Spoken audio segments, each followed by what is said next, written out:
Hi అండి, అందరికీ నమస్కారం అండి. ఈరోజు మెంతికూర ఎగ్తో ఒక మంచి రెసిపీ చూసేద్దామండి. ముందుగా మెంతికూరని కట్ చేసుకున్నాను, చూసారా కాడలు తీసేసానండి. దీన్ని ఇప్పుడు శుభ్రంగా వాష్ చేసుకోవాలి. చూసారా వాష్ అయితే చేసేసుకున్నానండి శుభ్రంగా. ఈ రెసిపీని పిల్లలు నుంచి పెద్దల వరకు ఎంతో ఇష్టంగా తింటారు, తప్పకుండా ట్రై చేసేయండి. ఒక్క ఉల్లిపాయ 2 పచ్చిమిర్చి కట్ చేసుకున్నానండి. కొంచెం కరివేపాకు కూడా తీసుకున్నాను. స్టవ్ ఆన్ చేసి బాండి పెట్టుకుని తగినంత ఆయిల్ పోసుకున్నానండి. ఆయిల్ హీట్ అయిన తర్వాత పచ్చిమిర్చి, ఉల్లిపాయ అలాగే కరివేపాకు కూడా వేసేసి ఫ్రై చేసుకోవాలండి, బ్రౌన్ కలర్ వచ్చే వరకు. చూసారా ఈ విధంగా గరిటెతో తిప్పుతూ ఫ్రై చేసుకోవాలి. నిజంగా ఈ రెసిపీ చాలా టేస్టీగా ఉంటుందండి. అసలు ఎంత టేస్ట్ అంటే ఒకసారి ట్రై చేసేయండి, మీకే తెలుస్తుంది.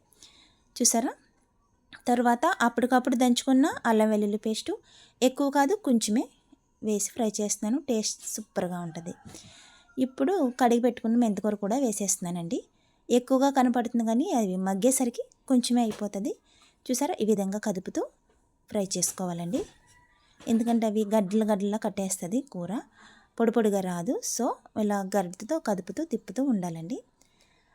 చూసారా మగ్గుతుంది, కొంచెం అయిపోయింది. చూసారా కూర కూడా. ఇప్పుడు కొంచెం పసుపు కూడా తీసుకుని ఫ్రై చేస్తున్నాను. చూసారా ఇప్పుడు ఎగ్ కొట్టానండి, గుడ్డు 3 ఎగ్స్ అయితే నేను తీసుకున్నాను. 3 ఎగ్స్ కొట్టి కొంచెం సేపు అలాగే వదిలేయాలి. వెంటనే కదిపితే నీచు స్మెల్ వస్తుంది కదా, అందుకని కొంచెం సేపు అలా వదిలేసి తర్వాత కదుపుకోవాలి. చూసారా చాలా టేస్టీగా ఉంటుందండి. అసలు ఒక డిఫరెంట్ టేస్ట్ ఉంటుంది, తప్పకుండా ట్రై చేసేయండి.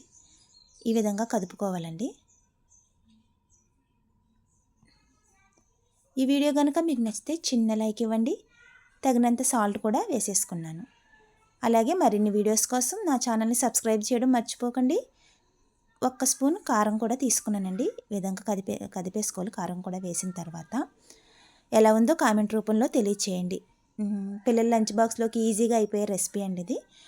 లాస్ట్కి ఇంకా కొత్తిమీర కూడా చల్లేసుకుని ఒకసారి కదుపుకుంటే అయిపోయినట్టే. చూసారా పొడి పొడిలాడుతూ చక్కగా ఉంటుందండి. మెంతికూర తినరు కదా ఒక్కొక్కళ్ళు ఇష్టంగా పిల్లలు, ఇలాగా ఎగ్లో అలా వేసి పెడితే చాలా ఇష్టంగా తింటారండి. తొందరగా కూడా అయిపోతుంది మనకి లంచ్ బాక్స్కి అండి. అయిపోయింది, ఇంకా స్టవ్ ఆఫ్ చేసేయడమే. Thank you for watching. Bye friends.